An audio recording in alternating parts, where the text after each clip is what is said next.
मैं इसके विपक्ष में अपना मत प्रस्तुत करना चाहता हूँ।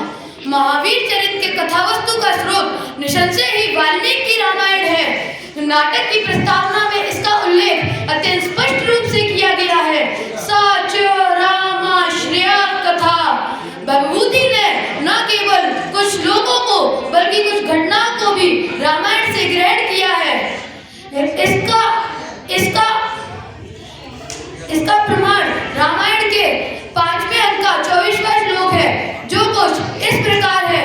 यामोषधिमिवायुष्मन्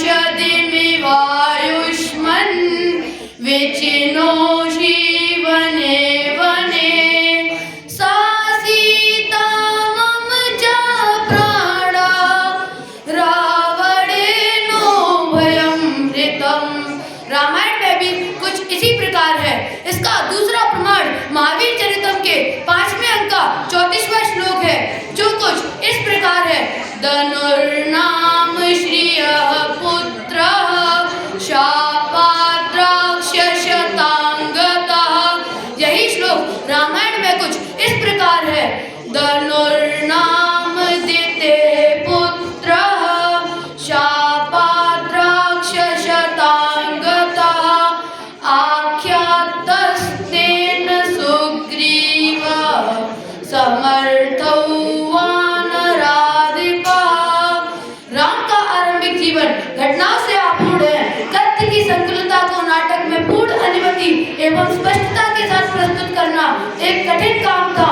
मुख्य कथानक में समय, स्थान और संदर्भ में कुछ परिवर्तनों का समावेश कर कवि ने राम के धीर वीर उदात्त चरित्र को उत्कर्ष देने का प्रयास किया है। कवि की मौलिकता रामायण के पात्रों के चरित्र की भिन्न किंतु अधिक अनुकूल व्याख्या प्रस्तुत करती है। इसके परिणाम कुछ इस प्रकार हैं। इसकी संक्षिप्त परिणाम कुछ इस प्रकार हैं। रामायण में सीता स्वयंवर विदेह नगरी में संपन्न होता है, किंतु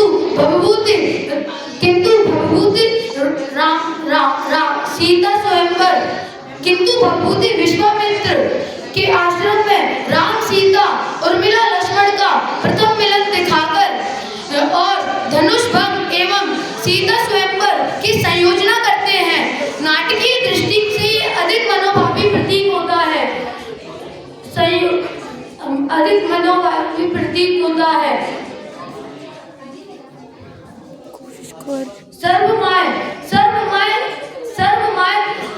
महाभूति का एक ऐसा पात्र है जो राम लक्ष्मण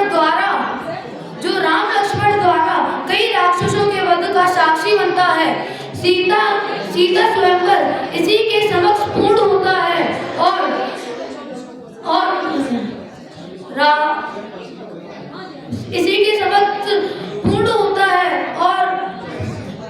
रावण को कई सारी बातें इसी के द्वारा पता चलती हैं।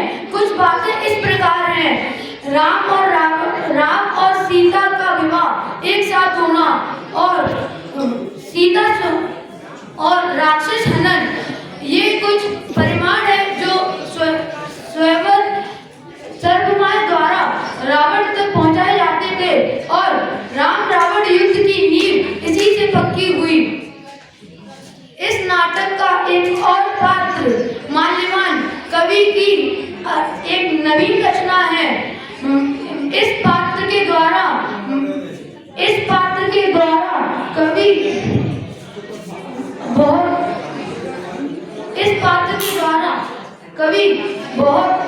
कवि अपने राज्य को संभालने का प्रयत्न करता है।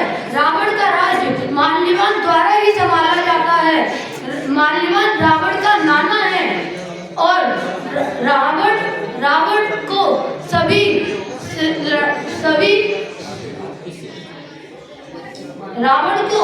सभी आइडियाज उस माल्यवान से ही मिलते हैं। धन्यवाद।